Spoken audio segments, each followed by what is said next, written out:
Esta semana foi ventilada na imprensa uma possível insubordinação dos comandantes das Forças Armadas na última quinzena do mês, isso antes do término do governo de Jair Bolsonaro. Para falar sobre essa questão, nós conversamos agora com o Fábio Vitor, que é jornalista e autor do livro recém-lançado Poder Camuflado, Os Militares e a Política, do fim da ditadura à aliança com Bolsonaro. Olá, Fábio, tudo bem? Prazer falar contigo, seja bem-vindo. Olá, Cosmo, prazer é meu. Olá, Ana Rosa e aos espectadores da TVT, é um prazer estar aqui com vocês. Maravilha, o prazer é nosso. Fábio, você que é um colega nosso da imprensa, mas com um foco aí, um olhar sobre a questão dos militares, Forças Armadas, queria te ouvir sobre essa notícia que foi ventilada aí na última semana, de uma possível insubordinação dos comandantes das Forças Armadas, se de fato isso acontece, e o que está em jogo caso isso aconteça, o que nós devemos entender exatamente, o que está acontecendo, queria te ouvir sobre essa questão. Olha, Cosmo, eu acho que não é um quadro tão claro. Como tudo que tem sido feito pelos comandantes militares, há uma sinalização dúbia, né? O que sabemos é que a transição dos comandos militares vai ser antecipada, pelo menos assim vem sendo noticiado, e isso é algo inédito desde a redemocratização. Isso seria por quê? Porque os comandantes atuais das Forças Armadas não gostariam de prestar continência ao presidente Lula. Então você antecipa a transição, né? E é o Lula quem vai colocar os novos comandantes. Agora, aí você tem uma questão. O Bolsonaro vai assinar antecipadamente porque precisaria ser assinada pelo Bolsonaro, né? Os comandantes têm dado, Cosmo, várias sinalizações. Essa é uma que mostra pelo menos um receio, um medo, talvez, dos comandantes em melindrar o Bolsonaro. Quando você vê as notas, a nota que os comandantes militares soltaram, sem condenar as vigílias golpistas em frente aos quartéis e só defendendo a liberdade de manifestação, a liberdade de expressão, você vê que é um reflexo grande da politização que houve nas Forças Armadas, inclusive nos comandos, né? E em nenhum momento naquela nota você tinha os comandantes pedindo respeito, por exemplo, ao resultado das urnas. Seria pelo menos desejável que os comandantes pedissem que se respeite a Constituição no que tange a liberdade de manifestação, mas também que se respeite o processo eleitoral. Eles não pediram. Então os comandantes acabam ajudando a fomentar esse clima de incerteza que paira agora. Essa questão da posse é só mais um episódio. Eu acho, Cosmo, Ana Rosa, que a impressão que me dá é que, de algum modo, os comandantes tentam dificultar esse processo. Sabe aquela coisa, aquele ditado de vender dificuldade para se apresentar como a solução ali, para depois eles se venderem como legalistas e fiadores de uma transição sem percalços? Que assim eu espero que aconteça, mas a coisa anda tão tensionada e com tantos sinais erráticos e dúbios que a gente nem essa certeza dá para ter. Quer dizer, eu tenho ouvido dizer de quem está participando da transição que vai ser sem percalços, mas é preocupante também que não tenha havido, por exemplo, um grupo de transição na área de defesa como se esperava. Foi anunciado que haveria, né? Que haveria integrantes, o Mercadante chegou a dizer e tal, e de repente não, esse processo foi abortado. Por quê? Porque parece que não havia interlocutores nos comandos atuais que quisessem participar dessa coisa. É como se dissesse, para trabalhar com o Lula e o governo Lula, tem que ser só os que ele nomear, né? É uma sinalização muito ruim e é mais um sinal da politização das Forças Armadas, Cosmo. E Fábio, agora a pergunta sobre esse governo de transição é: essa movimentação dos militares, esses rumores, eles afetam também a decisão desse governo de transição? Quanto seriam as pessoas indicadas para o Ministério da Defesa e para o Ministério da Justiça? A gente sabe que já existem nomes sendo ventilados também, mas nada ainda formalizado pelo gabinete de transição. Mas isso que você coloca, essa realidade, essa conjuntura, acelera esse processo de indicação do presidente eleito Lula sobre esses 2 postos? Eu acho que sim, não sei se acelera, mas torna mais sensível essa escolha e acaba, de algum modo, justificando uma escolha, digamos, mais conservadora, como a que tende a ser essa de Zé Múcio Monteiro. Quem é o Zé Múcio? Zé Múcio é um político de origem conservadora em Pernambuco, de uma família de usineiros, concorreu com a Raiz nos anos 80. É um cara que tinha ali, a origem dele é Arena, PDS, depois PFL e tal. E é um cara que foi se aproximando de uma centro-direita, compôs o governo Lula, tornou-se um aliado do Lula, inclusive foi articulador político de governo, e é um cara que é muito hábil politicamente. Então, assim, é necessário que nesse posto tenha alguém com habilidade política e que não desagrade frontalmente a caserna, as Forças Armadas. E eu acho que daí a decisão de alguém como Zé Múcio, que não está sacramentada, mas pelos sinais que temos, tudo indica que seria ele. Eu diria, Ana Rosa, que o Zé Múcio é como se fosse ali um algodão entre cristais que o Lula está querendo colocar.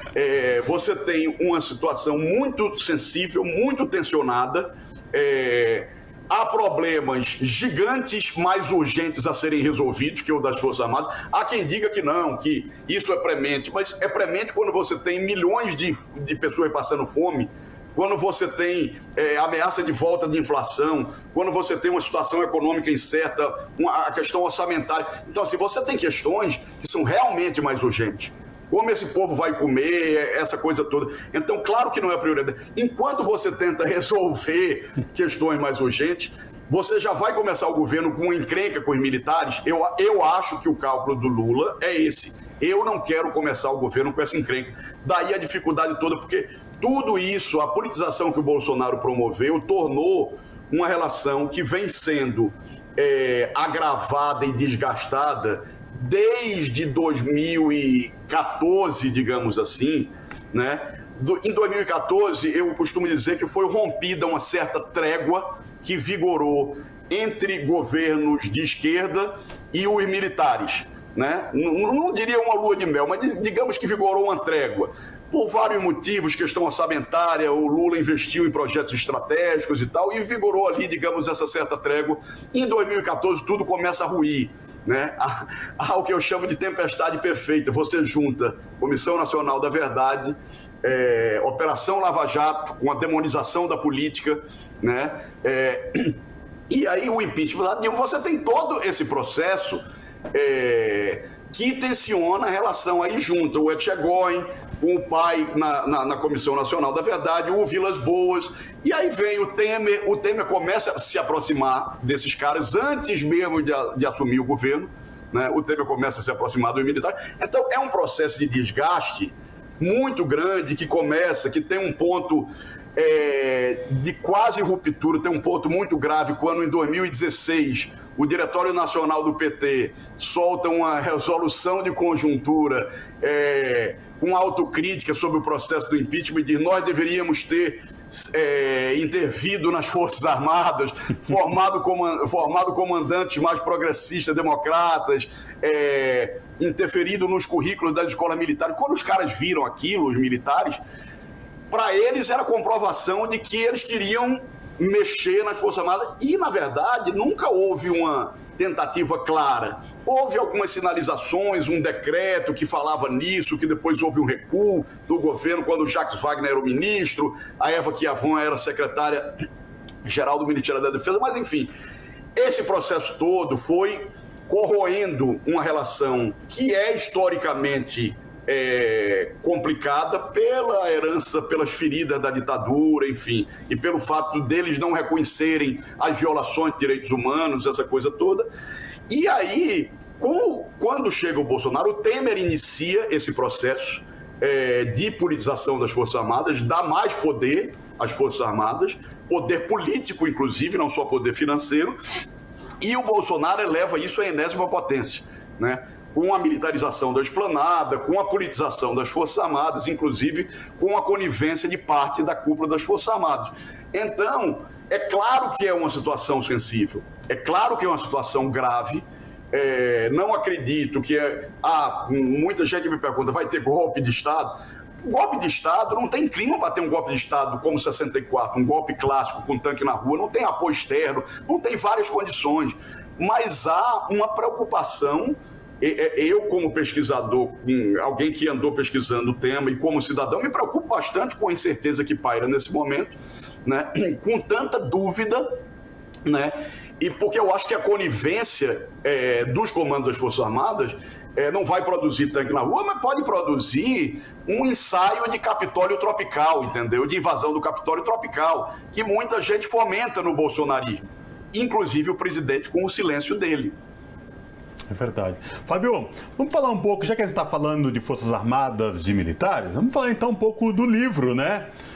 Poder camuflado, os militares e a política do fim da ditadura, a aliança com Bolsonaro. Tá mostrando aí? Perfeito. Maravilha. Deixa assim um pouco. Ótimo, maravilha. Essa é a capa do livro. Fala pra gente como que se deu a concepção do livro, a pesquisa, quem vai comprar esse livro, quem pretende ler, quem que vai encontrar. Dá um spoiler pra gente. Claro, com prazer. Ontem teve um lançamento na livraria Megafauna, ali no centro de São Paulo, embaixo do Copan, foi ótimo. O livro está começando a ganhar o mundo e tal. Esse livro, Cosmo, é o resultado de uma pesquisa de 5 anos, né? Em 2017, eu ainda trabalhava na Folha de São Paulo, estava fazendo uma transição para a revista Piauí, para onde eu fui depois. E eu começo a notar que esses generais estão ganhando, voltando a aparecer no cenário político. Comandante do Exército dando entrevista nas páginas amarelas da Veja. Quando eu olho aquilo, eu falei, meu Deus do céu, nunca vi um comandante do Exército dando entrevista. O que é que está acontecendo? Né? E o Vilas Boas era um cara muito midiático, né? E a gente estava acostumado, vocês já vão de lembrar, com o general Enzo Peri, o antecessor do Vilas Boas, que passou 2 mandatos e não se ouvia a voz do Enzo Peri, né? Ele era o que o Exército chama de o grande mudo, que é o que o Exército pregava, né, até esse processo. Como deve ser o grande mudo, o Exército não tem que falar, tem que se ater às suas funções. E eu vejo que eles estão começando a falar, estão começando a aparecer, que o Bolsonaro vai ganhando força nas pesquisas. Até então ele era 2º ou 3º colocado nas pesquisas. Estamos falando de 2017. Eu me interesso por esse processo como jornalista. Eu digo, algo está acontecendo, né? E eu vou tentar ver o que é. Ainda na Folha eu faço uma entrevista com o Vilas Boas, eu vou para Piauí e eu aprofundo essa pesquisa e faço várias reportagens sobre esse tema. Reportagens extensas como aquelas da Piauí, enfim, e acaba que se impõe como um livro em 2021. Até então não era interesse jornalístico genuíno, né, de tentar entender esse processo, investigar o que era que estava acontecendo. E uma pergunta moveu quando vejo esse título Poder Camuflado, que a pergunta era, a gente sempre ouvia dizer, desde a Nova República, os militares se recolheram aos quartéis, voltaram para os quartéis e agora eles estão reaparecendo. O prólogo do livro é A Volta dos que Não Foram. É uma brincadeira que eu faço, porque a pergunta eu falei, mas espera aí, quando eu vejo eles reaparecendo na cena política, eu falo, será que eles tinham ido realmente embora? Né? Ou será que eles estavam ali na coxia, nos bastidores, atuando? E o livro mostra que é isso, na verdade é a segunda opção. Eles nunca deixaram de estar fazendo política e atuando politicamente para manter, desde a Constituinte, para manter o papel constitucional dos militares, o famoso artigo 142, que dá atribuição aos militares de garantia da lei e da ordem, por exemplo, que permite tudo, né? Permite combater inimigo interno, que não deve ser função de Força Armada, mas que é uma excrescência que tem em todas as constituições brasileiras. E houve o desejo na Constituinte de retirar essa atribuição, retirar essa coisa de garantia da lei e da ordem. O Genuíno encabeçou isso na Constituinte. E desde aquele processo, eles colocaram uma força-tarefa dentro do Congresso Nacional para garantir que não, que aquilo ia continuar ali. Eles lideraram o processo de transição, eles tutelaram o governo Sarney. O governo Sarney não é o primeiro governo democrático, talvez seja uma continuação do regime militar. Foi um governo tutelado pelo Leônidas. Talvez o homem forte do governo Sarney seja Leônidas Pires Gonçalves, que era o ministro do Exército. Então eu vou contando isso. O governo Itamar foi extremamente militarizado, né? O governo Collor, incrivelmente menos, assim. O Collor, inclusive, extinguiu o SNI, que foi algo de um simbolismo muito importante, né? O Serviço Nacional de Informações, mas enfim. E mesmo os governos Lula e Fernando Henrique, que iniciaram gestos importantes, eu conto todo esse processo no livro, na busca por direito à memória e à verdade, por esclarecimento e alguma reparação, comissão de mortos desaparecidos, comissão de anistia, houve sinais e tentativas de avançar, houve alguns avanços, mas muito tímidos, porque as questões mais sensíveis não foram também enfrentadas, porque é um vespeiro que ninguém quer meter a mão. E aí eu estou falando de revisão da lei de anistia, que chegou a parar no Supremo em 2010 e foi derrotada no Supremo. A OAB levou ao Supremo um pedido da revisão da lei de anistia para poder punir os crimes da ditadura. Foi derrotado por 7-2 do Supremo. Então, nos episódios de embate entre a política e a caserna, no governo Lula e no governo Fernando Henrique, a caserna prevaleceu, né? E essas outras questões, currículo de escolas militares, sistema de promoção de oficiais generais, são questões que dificilmente vão ser enfrentadas mais uma vez. Eu acho, pelo que eu vejo, pelo histórico, pelo que conheço, que mais uma vez vamos jogar um pouco a sujeira para baixo do tapete. Agora, há que se comemorar que os sinais já importantes de que algo vai começar a mudar. Você ter um ministro civil de novo no Ministério da Defesa é uma sinalização importante, de um simbolismo muito forte. A criação do Ministério da Defesa, que é um outro desses avanços tímidos ao longo desses anos, foi em 99 no governo Fernando Henrique Cardoso. Qual é a ideia de você criar um Ministério da Defesa e nomear um civil? É a premissa básica da subordinação do poder militar ao poder civil, que é uma premissa dessa relação civil-militar em qualquer democracia. Isso, inclusive, nos Estados Unidos, né? Os militares estão subordinados ao poder político, ao poder civil. Assim deve ser, por isso você nomeia um ministro. Então, quando chega o governo Temer, joga isso no lixo e nomeia um general para ministro da Defesa. O Bolsonaro, evidentemente, mantém isso e agora isso vai acabar. É uma sinalização importante. A desmilitarização da esplanada é outra sinalização importante. Me desculpe a digressão, porque eu começo falando do livro e é impossível não conectar o livro com o momento atual. Porque aí eu conto o processo, como o poder camuflado esteve tutelando o poder político todo o tempo, como depois rola essa espécie de trégua ali nos governos Lula e até um pouco no começo do governo Dilma, mas o problema é que quando a Dilma chega, você já tem a instalação da Comissão Nacional da Verdade pouco depois. Comissão Nacional da Verdade que, aliás, foi aprovada pelo Congresso Nacional. Muitas pessoas, às vezes, esquecem, acham que foi uma canetada do Lula, da Dilma. Não, foi o Congresso Nacional que aprovou a Comissão Nacional da Verdade, né? No governo Lula, né? E foi instalada só no governo Dilma. Mas aí você veja, uma ex-guerrilheira, presidente da República, aí já começa um primeiro foco de tensão. Instalação da Comissão da Verdade, segundo foco de tensão.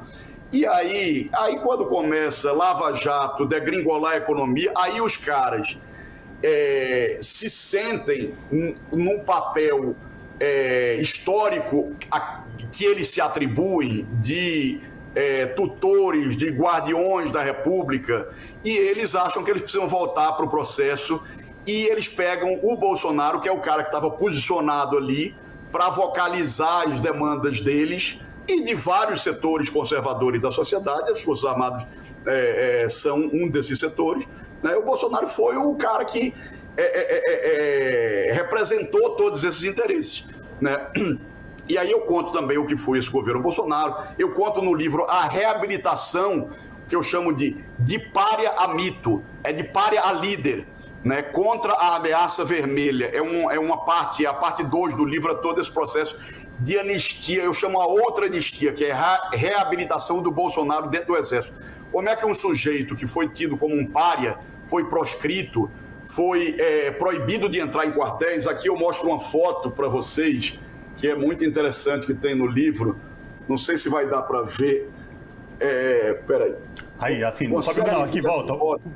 Boa, perfeito. Sim. Isso aí é Bolsonaro, o carro dele está sendo guinchado na frente da AMAN, a Academia Militar das Agulhas Negras. O ministro do Exército, Carlos Tinoco, na época, o Bolsonaro foi lá em 92 para uma cerimônia militar e fazer lá uma panfletagem. Disseram, não deixa esse cara entrar, ele era proibido na época nos quartéis. E aí disseram, mas ele tá com um carro aqui. E aí o ministro do Exército fala, manda guinchar essa merda. Então ele sobe no capô do carro e o carro é guinchado. Então o Bolsonaro ficou proibido e ele era proscrito realmente. Eu conto o processo de reabilitação dele, enfim, e até a gente chegar até onde a gente chegou. Perfeito. Exatamente. Quem quiser saber mais, o nome do livro é Poder Camuflado, os Militares e a Política do Fim da Ditadura, a Aliança com o Bolsonaro. Então, conversamos com o Fábio Vitor, que é jornalista e autor desse livro que a gente acaba de mencionar, que é publicado pela Companhia das Letras. Fábio, muito obrigado pela sua participação conosco aqui hoje. Ana Rosa, Cosmo, muito obrigado a vocês. Perdão se eu falei demais aqui. Eu engato uma quinta aqui e vou embora. Mas tá valendo. Foi um prazer. Isso. Obrigado a vocês e aos espectadores todos da TVT. Abraço.